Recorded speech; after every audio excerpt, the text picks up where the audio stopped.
Hi, witches. I'm Blair Bathory, and this is the Something Scary podcast. Thank you so much for being here. Whether this is your first time, or you're one of the brave souls who join us every week. Sometimes, beauty is just a mask that's painted on, polished and perfected to hide the horrors beneath. A swipe of lipstick, a pop of nail polish, all the small things that are meant to make us feel seen and powerful. But this beauty isn't just for us. There may be someone else watching, waiting, longing to wear it too. Be careful, because before long, you might not recognize the monster that's hidden beneath your surface. First, a special feature for Black History Month, a monster in makeup. And in our last story, a color to die for. And if you witches wouldn't take a minute to rate and review this podcast, it only takes 1 second and you can do it now or after the episode. I love getting your comments and I read and try to reply to all of them. And don't forget to join us over on patreon.com/snarled. So, wanna hear something scary?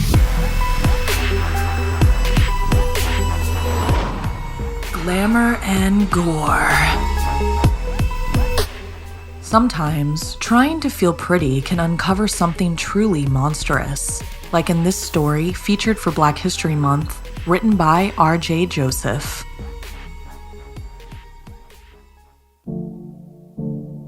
Talia tried her hardest to keep her face straight and eyes forward as her mother preached to her, again. I buy you this stuff and you always lose it.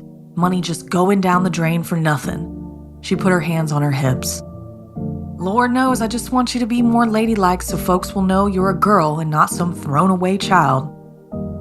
Talia thought she would burst from standing so still for so long, but she really wanted to get her nails done, so she had to be really, really respectful.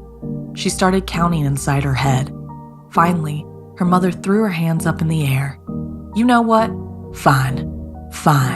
I'll let you go to the nail shop. She searched around her kitchen for her purse. When she found it, she held bills out in her hand toward her daughter.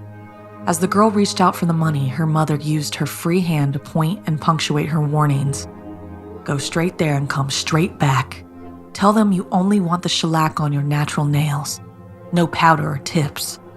She handed Talia the money. And no fast colors like red or pink. Yes, ma'am. The older woman narrowed her eyes. I mean it.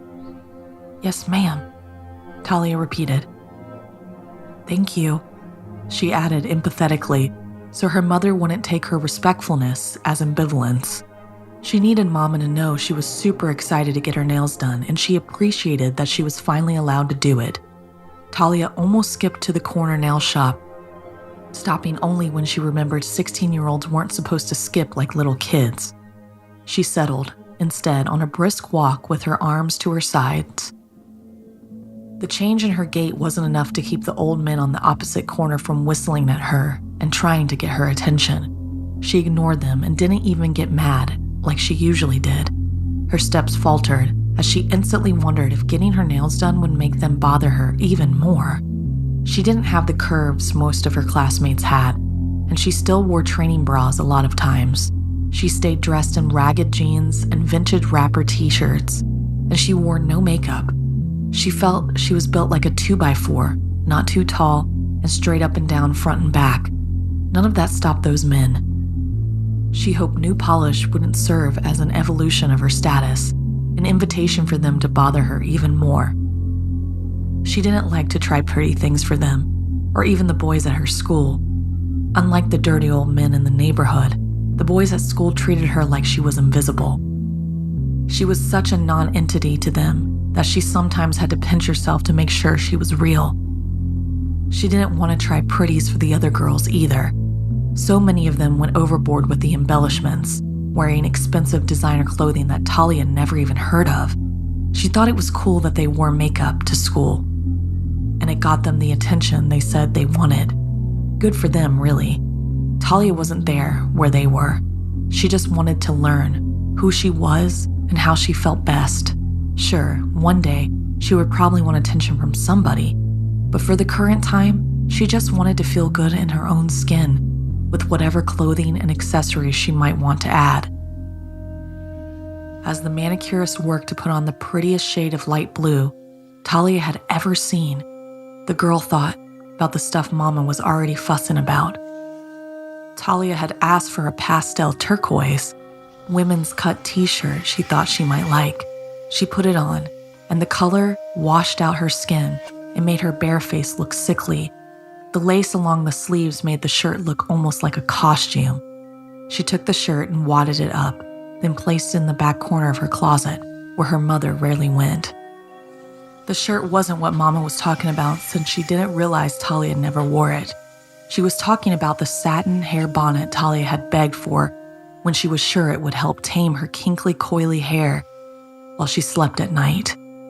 Mama had insisted she only needed the cheap bandanas she had always supplied, but Talia stood firm on wanting the bonnet. Then she only wore it twice. On the third morning, she couldn't find where it landed after it apparently slid from her head. Once she gave up looking for it and thought her mother may have forgotten about it, she asked for an assortment of colored hair scrunchies to wear her hair up and back in ponytails. Her mother gave her a side-eye, but said nothing else as she asked which colors. "You pick, Mama." Talia could warm her mother up when she had to. "You know best." That little bit of charm worked, and Talia got her scrunchies, many more than she'd hoped for.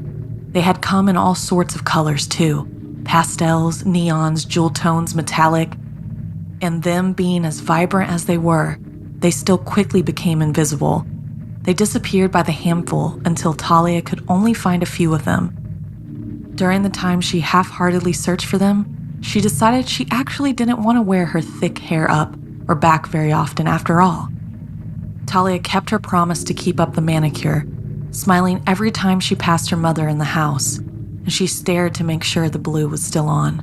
After 2 weeks, Mama stopped looking, satisfied Talia was keeping her word. One morning, at the start of the third week, Talia woke up to see some small flakes of light blue, still holding the shape of her fingernails, lying on her bed next to her pillow. Her right thumb burned at the tip, and she examined it to try to see why it hurt. She couldn't figure out how she'd taken the shellac off intact like that. She decided she must have done it with her teeth, biting her thumb in the process. She sucked her thumb and gathered the flakes up to put them in the wastebasket, where Mama might not find them. With her thumb in her mouth, she went down for breakfast.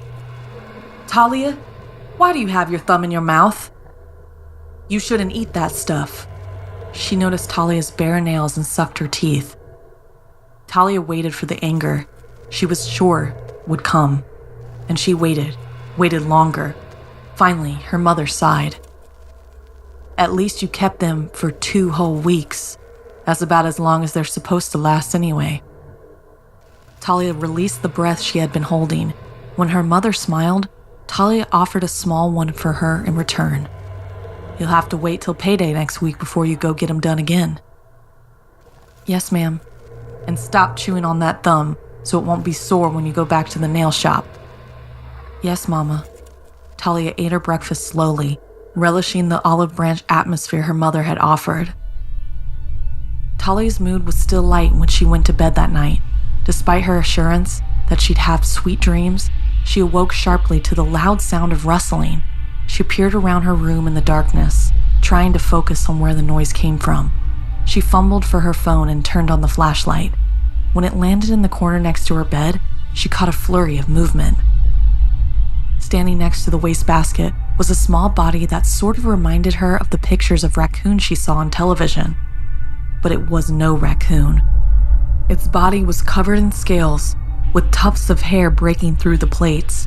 It stood over the wastebasket, but it wasn't tall enough to reach into it without the loud rustling through the contents Talia had heard. Most of the tufts had colorful scrunchies on them, twisted tightly so they wouldn't come off. On the creature's head lay Talia's lost bonnet, rolled up to better fit the small skull, 2 wide eyes, set inside a large face covered with more tufts of hair focused on Talia. The creature held up Talia's discarded t-shirt as a skirt, with one appendage that looked like a foot, but with more digits. On 3 of the digits lay the blue shellac Talia had put in the wastebasket earlier. Pretty. The raspy word came from the slit in its face. Talia stared, silent. The creature spoke again, holding its appendage towards the girl. Eyes held a plea. Pretty. The blue shellac slid off the digits, and Talia could feel the frustration coming from the small body. She thought for a moment and then spoke softly. Maybe I can help you with some glue? The creature kept large eyes on Talia as the girl moved slowly toward her desk drawer on the other side of the bed. She returned with a bottle of glue and motioned for the shellac. Once she put a drop of glue on it, she pressed it to the digit and put the creature's other appendage over it to hold it. She repeated the motion with the other pieces of shellac. She ran out before she could cover each of the fingernail-shaped scales at the tips of them. The creature began to tremble and looked woefully at the ones that remained naked. I have something that might help a little. Talia returned to her desk and picked up a black marker. She used it to cover the remaining tips. As she worked, the hairs on the creature began to sway and dance within the bounds of the scrunchies.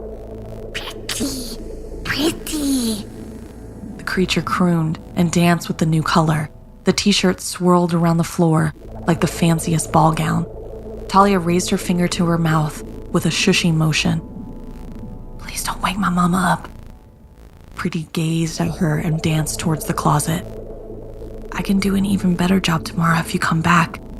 Talia felt kinship with the creature, who also just wanted to be pretty. They could experiment together. With a wave, the creature disappeared back into the night. The next morning, Talia told her mother she'd changed her mind about getting her nails done again. I think I might be able to do better with nail polishes here at home. Her mother weighed her words. That would be cheaper. I could bring you a few bottles of polish home with me this evening. Any special colors you want? No red or hot pink. Talia smiled at her mother. One turquoise, please. But the rest, you pick, Mama. You know best. What price would you pay for beauty? What would you do if something else wanted it more?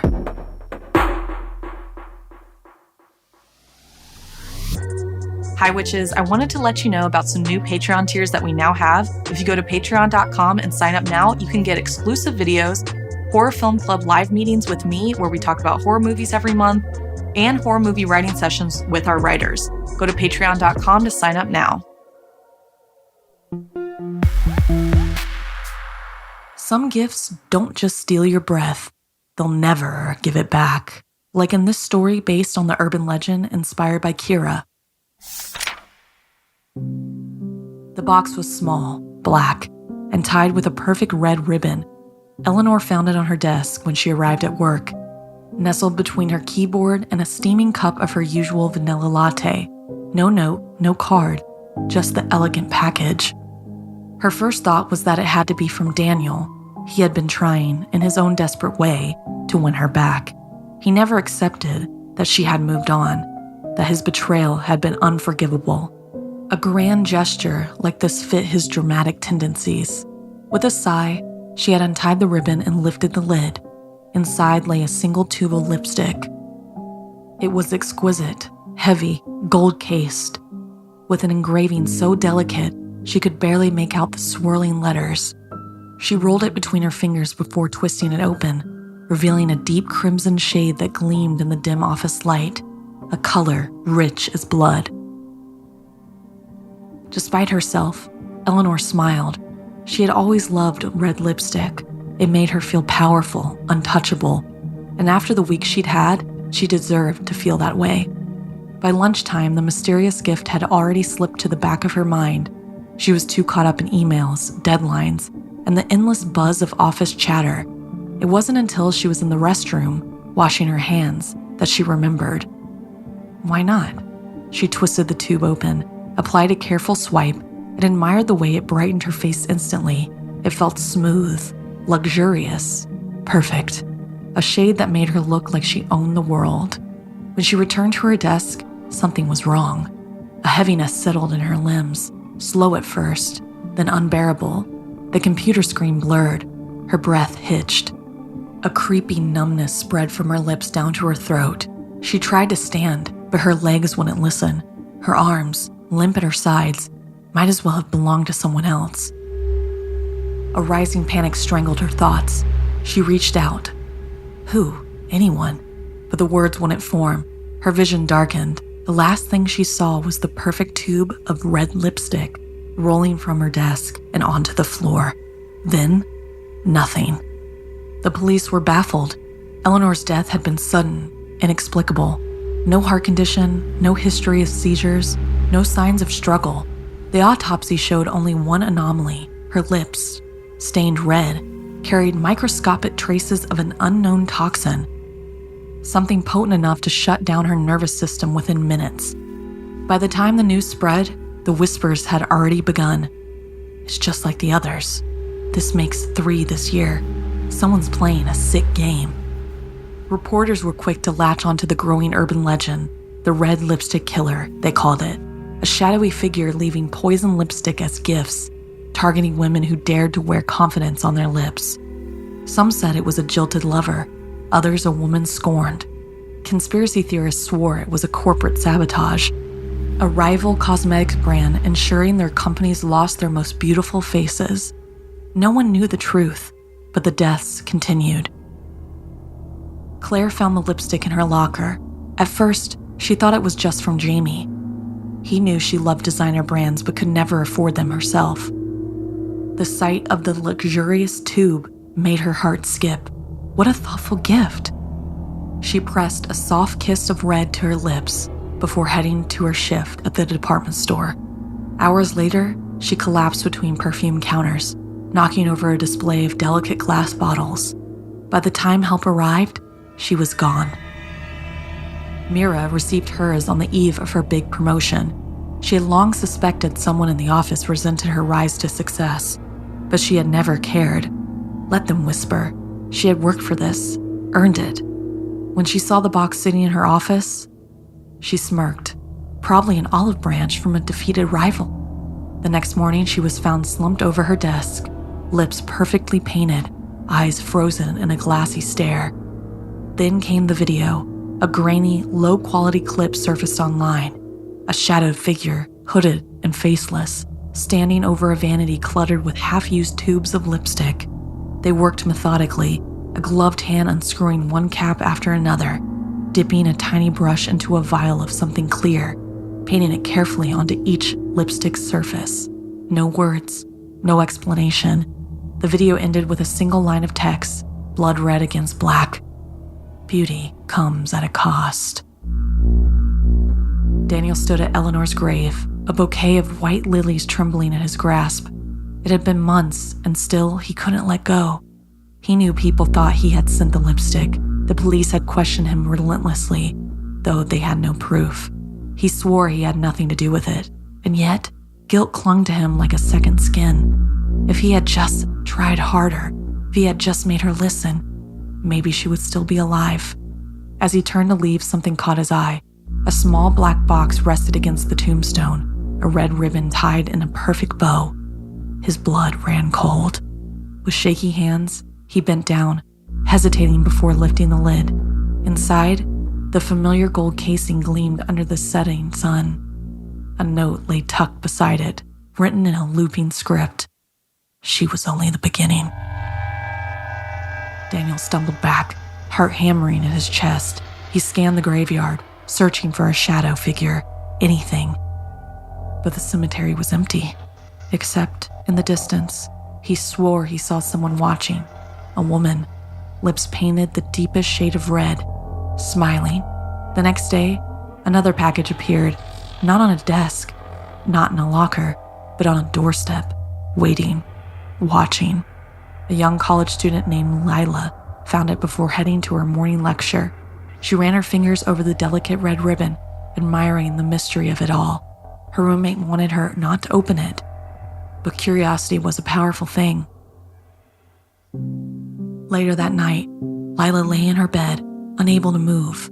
The room spun, her vision blurred, and all she could see was the reflection of herself in the mirror, her lips painted red, her face frozen in silent terror. The legend was far from over. Would you trust the anonymous gift?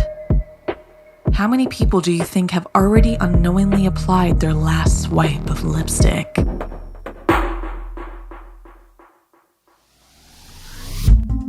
I know we only have a couple of months of cold weather left, but go ahead and get a cozy blanket while you can. On somethingscary.com, we have a new line called Camp Scary, where we have blankets and mugs and all kinds of other things that are really cute with our logo and a lot of other cute little symbols that make you extra spooky at school. So go to somethingscary.com to grab something now.